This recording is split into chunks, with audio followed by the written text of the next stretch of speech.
근데 제일 중요한 것은 다만에 있어서는 내년이 문제라는 것이죠.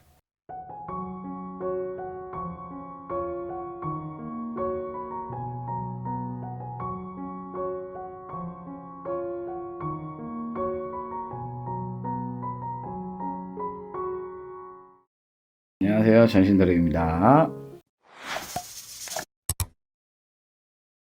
네, 선생님. 네. 오늘은요, 네.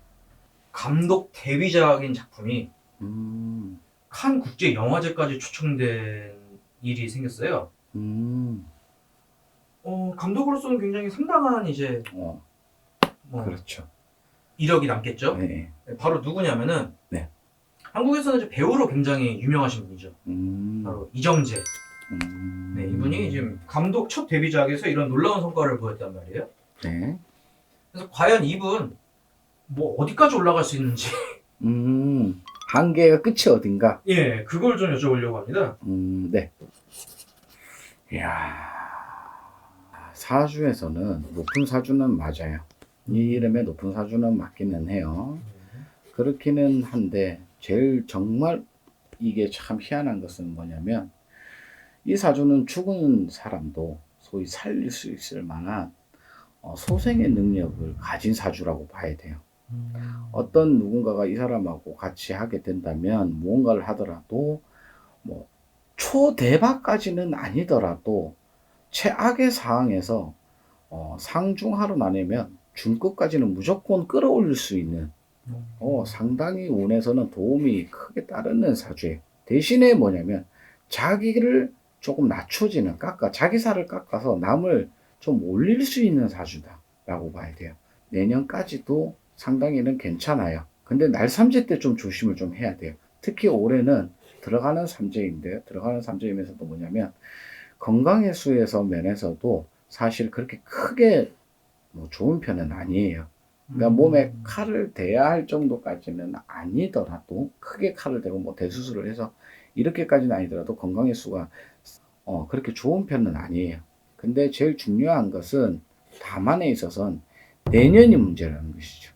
3년 전에 이미 고비수가 좀 크게 왔어야 돼. 49대 원래 고배가 좀 많이 왔어야 된다 하거든요. 고비수를 좀 많이 마셔야 되는데 다행히도 그 고비수를 넘어섰기 때문에 그나마라도 크게 길문을 좀 열어갈 수 있는 케이스가 되었다라고 볼 수 있는데 단지 다만에 있어서는 내년에는 좀 악수를 둘 수 있어요.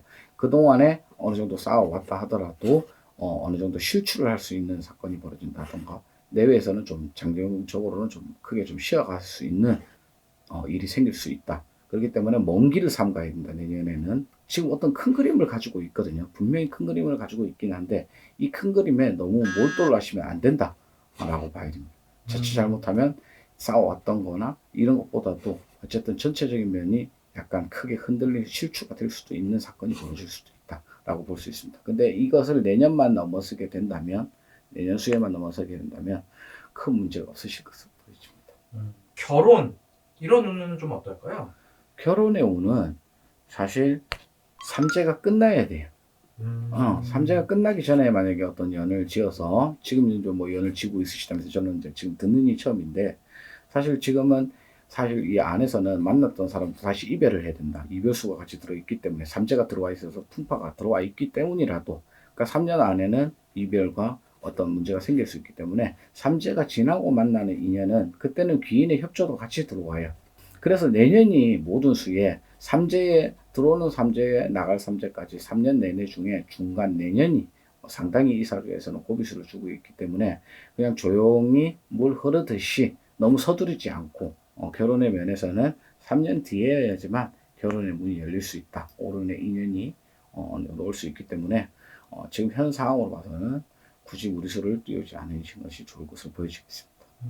네, 알겠습니다. 네. 선생님 이제 이번 시간에는 네. 배우로서도 이제 승승장구를 달리는 것마저 모자라 이제 감독으로서도 이제 성공하고 있는 네. 이정재 씨에 대해서 이제 선생님께 여쭤봤고요. 네. 오늘 좋은 말씀 감사드립니다. 네, 감사합니다.